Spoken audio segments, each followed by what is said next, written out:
We're live from New Delhi. You're watching DD India Live, India's voice to the world. I'm Lipakshi Khurana, coming up in the next 30 minutes.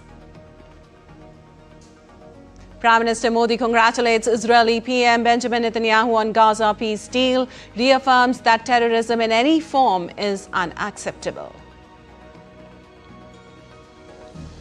Israel approves the peace deal, clearing the way to suspend hostilities in Gaza within 24 hours and free hostages within 72 hours. U.S. judge temporarily blocks Trump's deployment of National Guard troops in Chicago and other states as part of his sweeping crime and immigration crackdown. In sports, India will aim for a clean sweep as they take on West Indies in the second test in New Delhi on Friday. Hosts to lead the two-match series 1-0.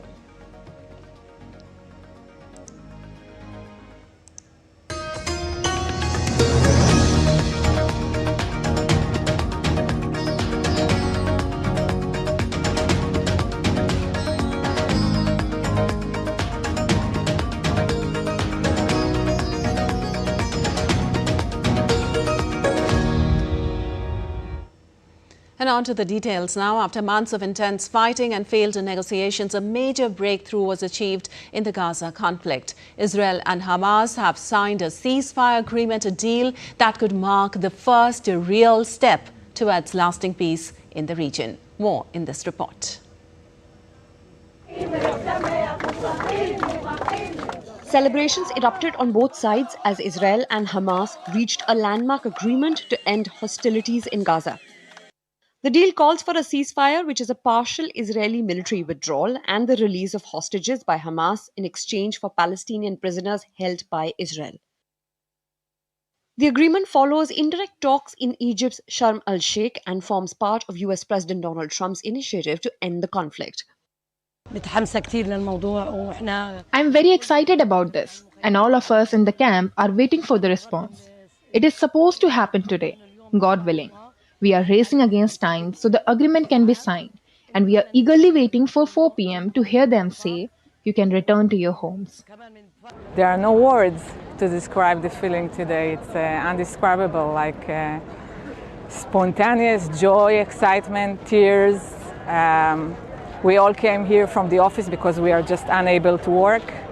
It's a day that the entire nation has been waiting for 2 years. Every second, every day, has just come to this moment. The ceasefire, which will take effect once ratified by the Israeli government after a security cabinet meeting. High-profile prisoner Marwan Barghouti will, however, not be included in the exchange. Now, the final draft of Phase 1 was signed this morning in Egypt by all parties to release all of the hostages.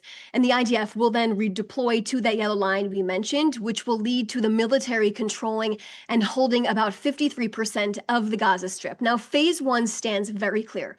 All of our hostages, the living and deceased, will be released 72 hours later, which will bring us to Monday. Has Israel agreed or refused to release Palestinian prisoner Marwan Barghouti? I can tell you at this point in time that he will not be part of this release. Following the signing, Israeli Prime Minister Benjamin Netanyahu held an emotional phone call with President Trump, who is expected to visit Jerusalem on Sunday.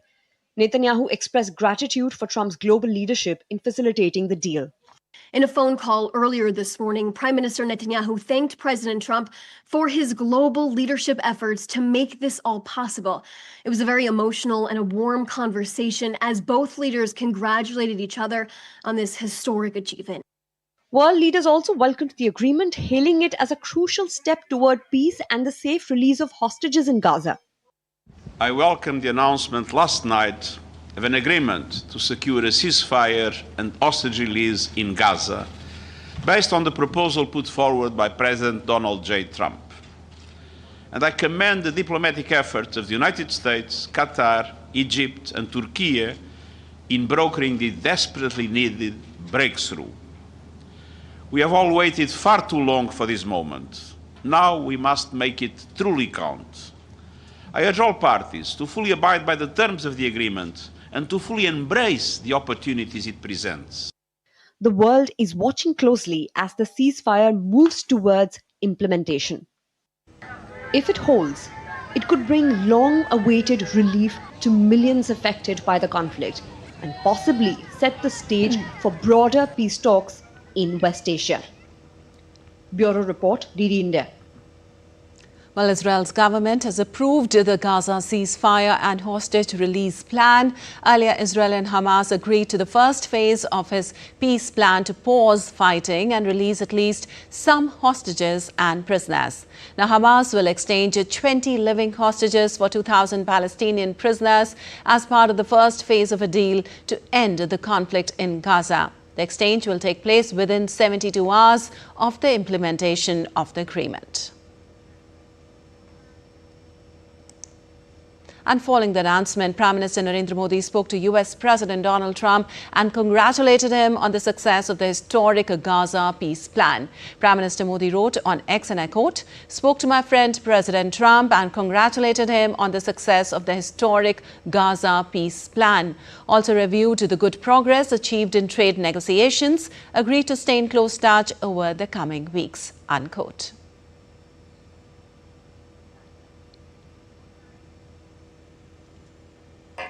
Well, Prime Minister Modi also called Israeli counterpart Netanyahu to congratulate him. He said, and I quote, "We welcome the agreement on the release of hostages and enhanced humanitarian assistance to the people of Gaza. Reaffirmed that terrorism in any form or manifestation is unacceptable anywhere in the world," unquote. And in view of the emerging tension between the US and Venezuela, the United Nations Security Council to hold an emergency session on the US military actions in recent weeks in the waters of the South American country.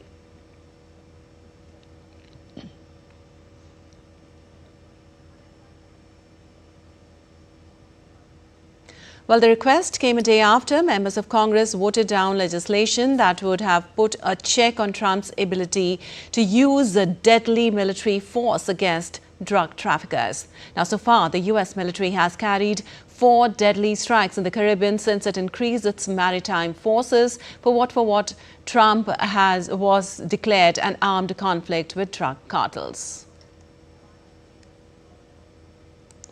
Now, however, Maduro's government maintains that the White House is using drug trafficking only as an excuse for the operation.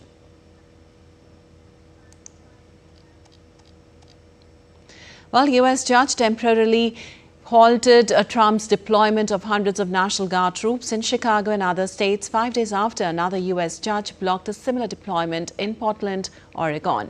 Trump's administration has argued the troops are necessary to protect immigration agents and facilities in America's 3rd largest city, falsely depicting it as a war zone.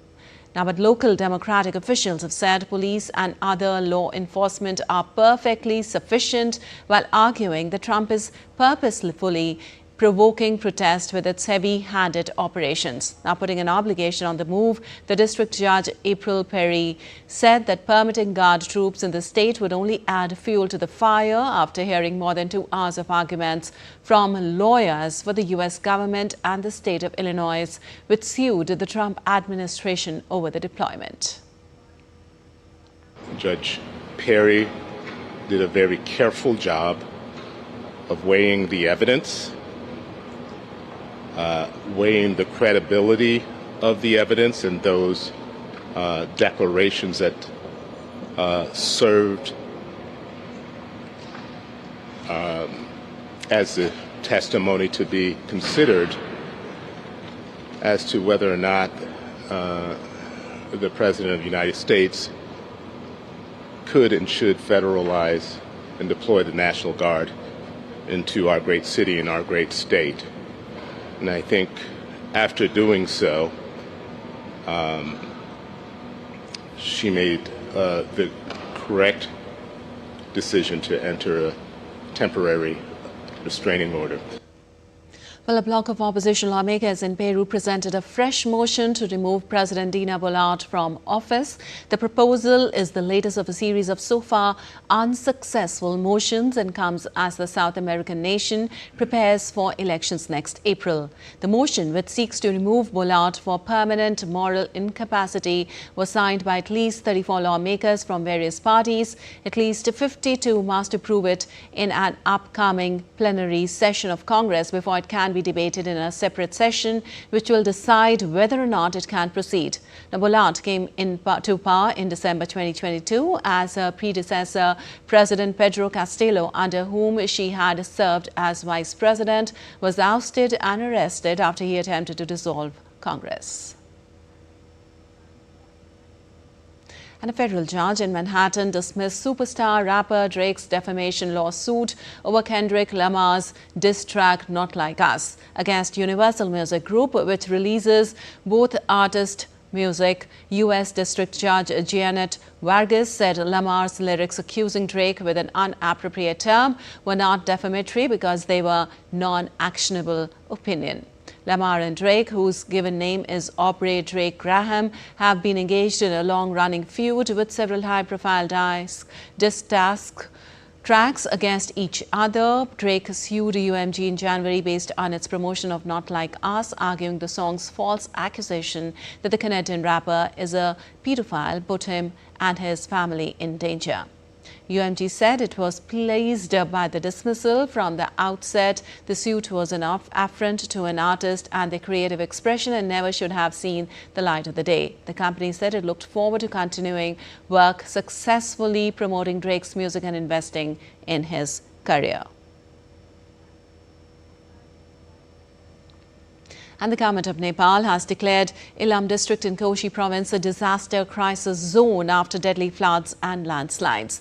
Now, the decision was made during a cabinet meeting at Singhadarbar on Thursday. Severe floods and landslides in Ilam have claimed 39 lives, left 29 injured and 1 reported missing. The disaster caused heavy damage to the district's road network and infrastructure. During the meeting, the cabinet also approved Nepal Electricity Authority's proposal to issue 20 billion rupees in energy bonds to boost hydropower projects, aiming to enhance energy security and reduce dependence on imports. And Sri Lankan Prime Minister Dr. Harini Amarasuriya announced in Parliament about the establishment of the National Women's Commission. Now, Prime Minister Dr. Harini Amarasuriya informed the Parliament the newest addition to the island's independent commissions is the National Women Commission. She stated that the members were appointed to the body 2 to 3 weeks ago and its establishment has now been completed. This addition brings the total number of independent commissions under the government to 10.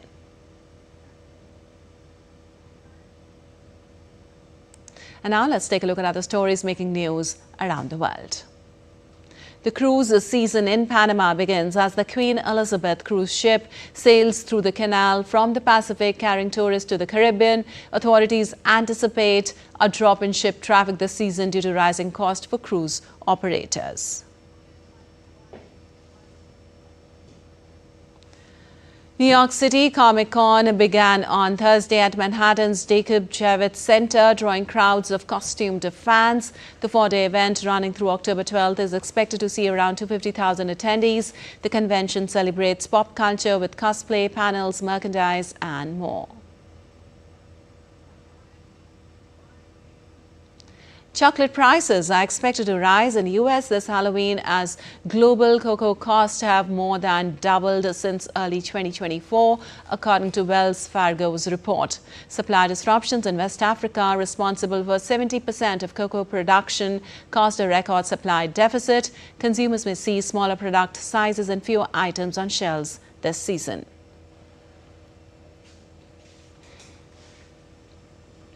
And still to come in this edition of DD India Live. Rajnath Singh visits key Royal Australian Navy base at Potts Point and undertakes a water tour of Fleet Base East. Dhruv Kapila, Tanisha Crasto advanced to quarterfinals of the Arctic Open badminton tournament.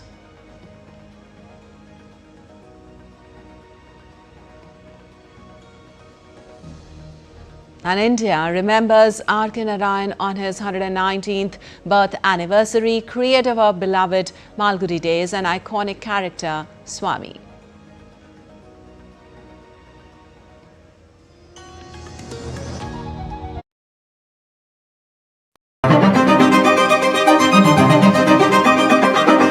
So now you can't talk about British imperialism in India without talking about the East India Company.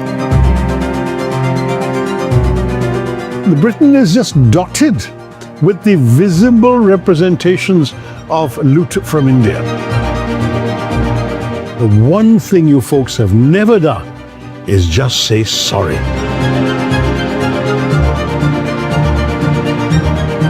Are you ready to roll? I am ready to roll.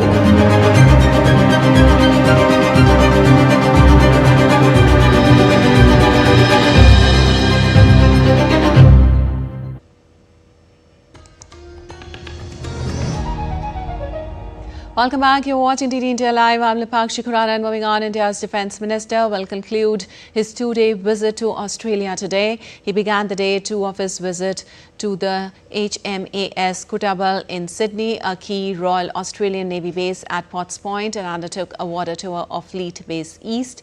He was received and accompanied by Australia's Assistant Minister for Defence, Peter Khalil. He's also expected to meet members of the Indian community there.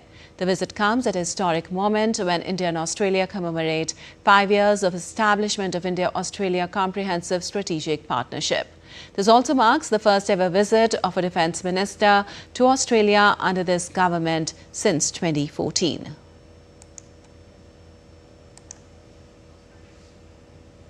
And earlier, Rajnath Singh concluded day one of his Australia visit with a bilateral meeting with Foreign Minister Penny Wong in Canberra. Both the leaders reaffirmed their commitment to further strengthening the India-Australia Comprehensive Strategic Partnership and enhancing cooperation in defence, security and regional stability.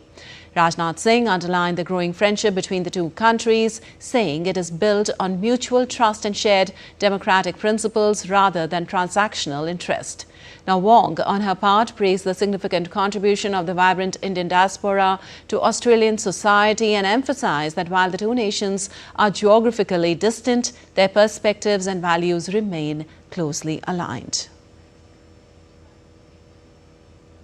And a decisive counter-insurgency operation conducted a search operation in Manipur's Kakching district and recovered some arms and ammunition, acting on specific intelligence regarding the presence of insurgents and a suspected hideout containing warlike stores. The operation was launched at Thambal, Chingya areas of mountainous Kakching district with precision and coordination. Among the items recovered and seized are one AK-47, G3 rifle, multiple SBBLs, a hand grenade and 60 live rounds.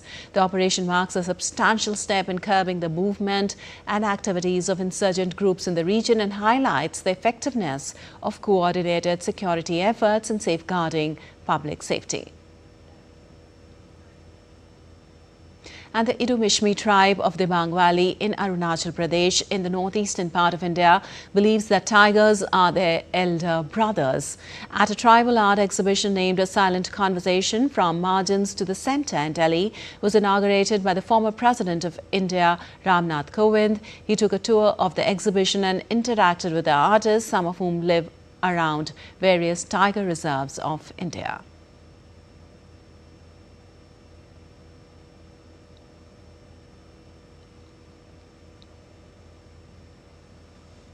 Moreover, DD correspondent Vishal Baristo caught up with some of these artists. Take a listen. Silent conversation through paintings. Yes, we are talking about tigers and we have tribal artists from all over the country. Let's talk to some of them, starting off with Arunachal Pradesh. What did you paint? The theme itself tells the story about this tiger. No? So that's why I painted this folk tale that is generationally passed down in my tribe, Mishmi, Kaman Tawara Mishmi tribe. We consider tiger as our elder brother in our community Mishmi, and as an art student I try to depict in a contemporary way. So this is my painting, and this is a tiger cub and this is a human baby. So in the earliest stories in our folk tales, we believe that the tiger and the human child share a same mother. So that's why my painting title is also a nurture beyond the species. So what did you paint? Okay. My concept is very simple. As we all know, the identity of a tiger is the black stripe.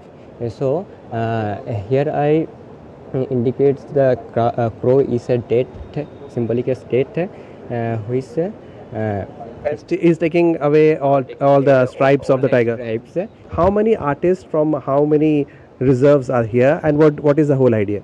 So there are 55, more than 55 artists from 30 plus tiger reserves, 17 states. The idea is twofold. One, to give them a platform so that they can have an alternative livelihood, and second, to display these beautiful paintings and artworks not only in India but also make it international. Well, absolutely a very beautiful concept, and why not, because tiger is our national animal and we need to protect the tiger because the tiger protects the forest. With cameraman Alok Gupta in Delhi, this is Vishal Baristo for DD India. And on to some sports news now. The second and final test between India and West Indies is set to begin on Friday at Delhi's Arun Jaitley Stadium. India, led by Shubman Gill, will be looking for a clean sweep after winning the first test by a huge margin in Ahmedabad. Meanwhile, West Indies still eyes their first test win against India in over 2 decades. Here's the report by DD India correspondent Narayan Singh.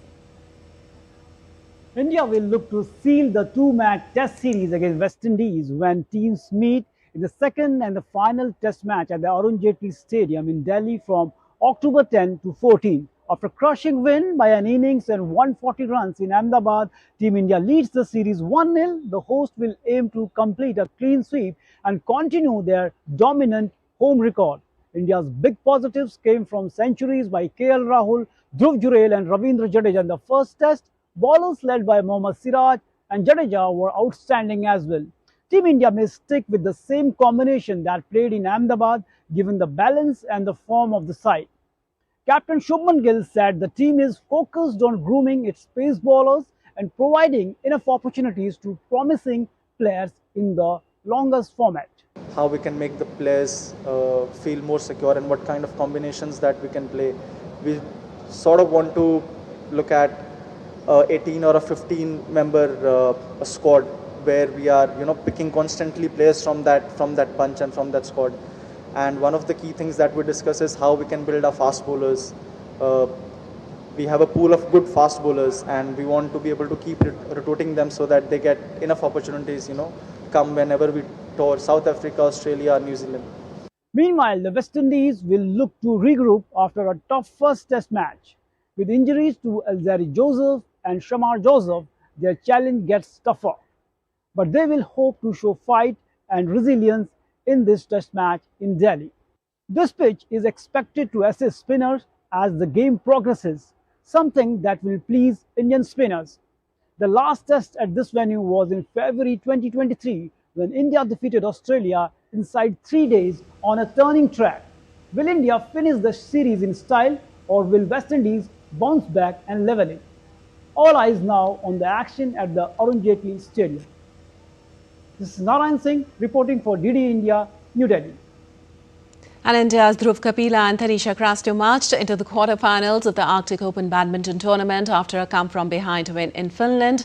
The Indian mixed doubles pair rallied to win the match 23-25, 21-14, 21-17 against Ukrainian duo Alexei Titov and Yevgenia Kantemir in Vanda City. After losing an evenly contested opening game, the Indian duo bounced back to clinch the second and the third game.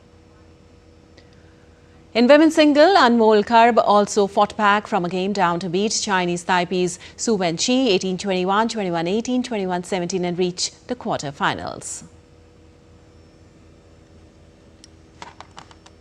Well, October 10th marks the 119th birth anniversary of celebrated Indian author R.K. Narayan. The television adaptation of his work, Malgudi Days, became a household name in India, particularly because of the little boy, Swami. Take a look.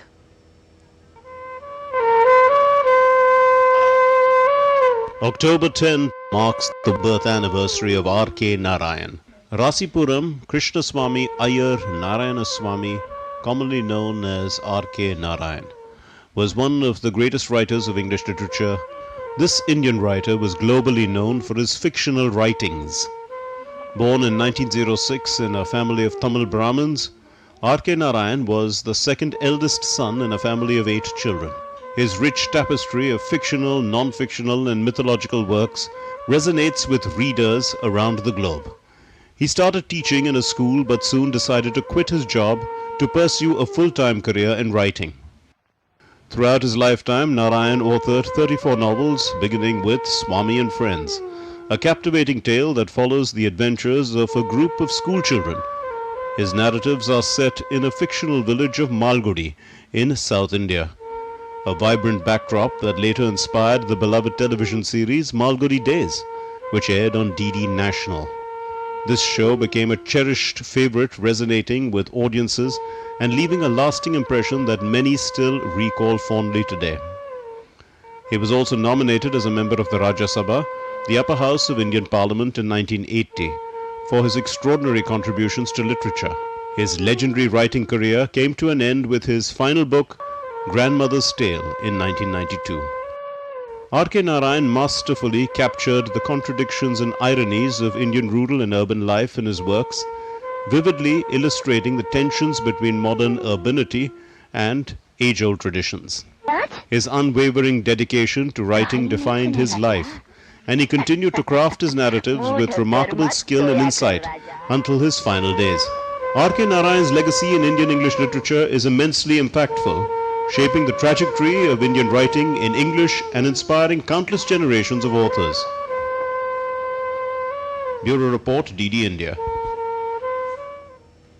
All right, that's all for this edition of DD India Live, but let us know your thoughts on the news of the day. We'll be back with more news as it breaks here on DD India. I'm Lipakshi Khurana from all of us here in Delhi. Thanks for watching DD India Live.